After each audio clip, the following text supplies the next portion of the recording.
entered the pool house and was surprised to hear water running and voices coming from one of the shower stalls. She recognized her sister's hushed moans and went to investigate. Brandi thought it would be hysterical to catch her sister with the pool boy she'd been ogling, or a gardener.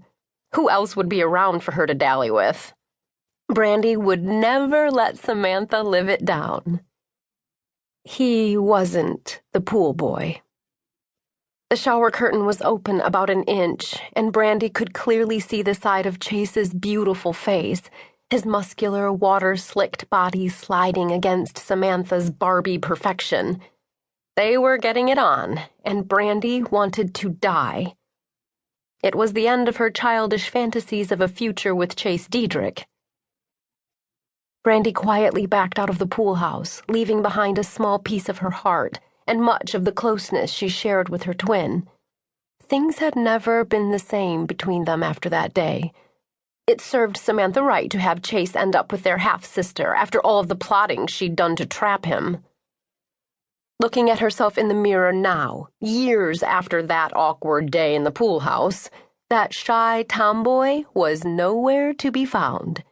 Brandi hardly recognized herself now that she wasn't hiding behind her frumpy yet comfy tracksuits and oversized jerseys.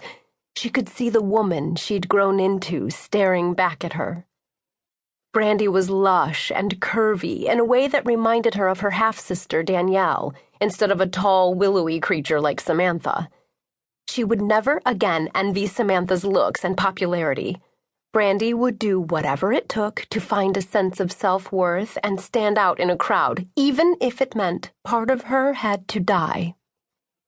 The quiet, bookish girl of her past had to step aside to make room for the woman she was now determined to be.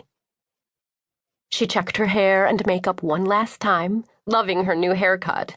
Her mother was going to have a shit fit when she saw the shorn locks that curled and wrapped around Brandi's jawbone.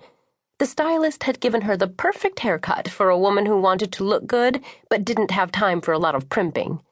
The new cut used her natural waves to advantage in a style that reached midway down her neck, with long layers that tickled her face.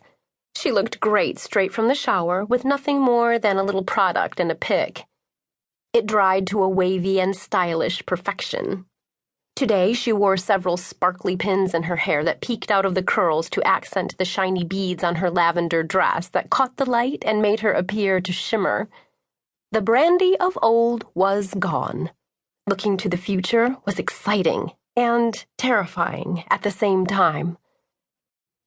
Griffin, Brandi's father, was the first to see her transformation. When she reached the bottom of the stairs, she found him in his tuxedo, looking as much like a movie star as any she'd ever seen on a red carpet. His vampire genetics had slowed his aging to a crawl now, so he only looked to be in his late 20s and very much in his prime. He stared at Brandi and made a slow circle around her to take in the changes. He said nothing at first, and her self-esteem began to plummet. Her father would tell her the truth no matter what, and if he disapproved, he wouldn't hold his tongue.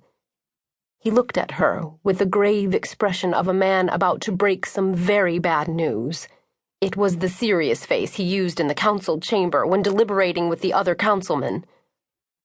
Finally, a smile split his face and softened his expression into that of her daddy. "Now what am I going to do with you?" He folded her up in his arms and kissed the crown of her head. "I would assign armed warriors to guard you, but they would likely fall in love. Then I'd have to have good men executed." He shook his head. "The one precious child I never had to worry about had the nerve to become a beautiful woman and break her daddy's heart." He held her there against his chest, swaying back and forth for several moments before pulling away with suspiciously shining eyes. "I love you too, Daddy." She beamed up at him. The relief of his acceptance and pride in her was overwhelming to Brandi. "Shouldn't we be leaving now? Where are Sam and Mom?" It seems your mother is having trouble resigning herself to attend the bonding, and Samantha feels she shouldn't have to attend, given her past with Chase.